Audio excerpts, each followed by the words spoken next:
મિત્રો નમસ્કાર। આજનો મારો આ દીદાર જોઈને નવાઈ લાગતી હશે, વિચાર થતો હશે કે કેમ આવા દીદારમાં ફરે છે। થોડી ચર્ચા કરી લઈએ। આજ રોજ હું મારા કાર્યાલય ઉપર કોર્ટમાંથી આવતો હતો। અમારા વિસ્તારમાં વનવે છે, બહારથી અંદર આવવાનું વનવે છે, છતાં બી એક લોડિંગ ટેમ્પાવાળો તો સ્થાનિક ટ્રાફિક ફૂલ હોવા છતાં પણ એ પાર્ક કરીને પોતાનો લોડિંગ ટેમ્પો ઊભો રહ્યો હતો। હવે આપણને સમાજ સેવાનો તો કીડો હોય જ। અગાઉ પણ આ વિસ્તારમાં અનેક વખત ફરિયાદો આપેલી જ છે। આપણે ટેમ્પાવાળાને જણાવ્યું કે ભાઈ તું ટ્રાફિક છે તો મહેરબાની કરીને ટેમ્પો આગળ લઈને સાઈડ ઉપર લઈ જા। એટલે એ ટેમ્પાની આગળ લઈ ગયો, સાઈડ ઉપર લઈ ગયો અને એને સમજાવવા માટે એની નજીક ગયો અને સાઈડમાં હતો। હવે ખબર નહીં, કોઈ અજાણ્યો માણસ 4 વ્હીલર ગાડી લઈને જતો હતો। મેં એને ક્યારેય જોયેલો નથી, મળેલો નથી, વાત કરી નથી, એ પણ મને લગભગ નહીં ઓળખતો હોય। હવે એને મારું કામ ગમ્યું નહીં, એને કોઈ ગુસ્સો આવી ગયો, અથવા એ કદાચ કોઈ કદાવત હશે, કોઈએ એને કંઈક મોકલ્યો હશે, વોટ એવર, કશું જ ખબર નથી। તો એ માણસને મેં કોઈ શબ્દ નથી કીધો, છતાંય મને ગાળાગાળી આપવા લાગ્યો અને એ આપીને જતો હતો। એટલે હું એની પાછળ દોડતો દોડતો ગયો, મારું 2 વ્હીલર પાર્ક કરીને।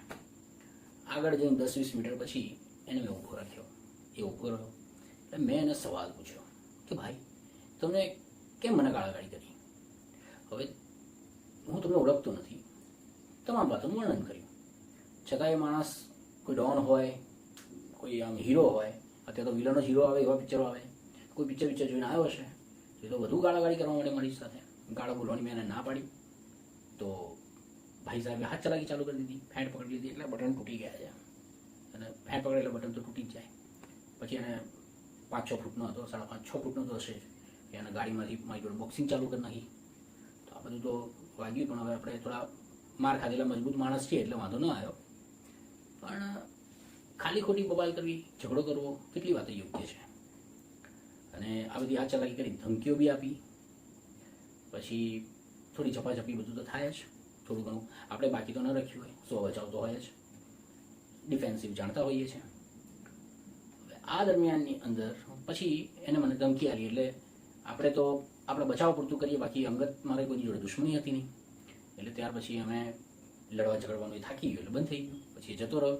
આપણે કાયદાકીય પગલાં લઈશું એમાં। મને મારા કામ ઉપર વધુ ગર્વ છે કે હું એવું કામ કરું છું કે જે ખોટા માણસોને નથી ગમતું તે માણસો બહાર આવે છે।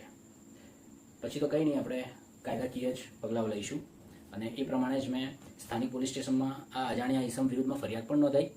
હવે જોઈએ છે ફરિયાદમાં આપણા સ્થાનિક પોલીસ મને કેટલો સહયોગ આપે છે, એક સેવકને, સમાજ સેવકને શું વિચારધારા એ લોકોની છે, ફરિયાદ લે છે કે નથી લેતા, FIR નોંધે છે કે નથી નોંધતા, એ હવે આગળ જોવાનો વિષય આવ્યો।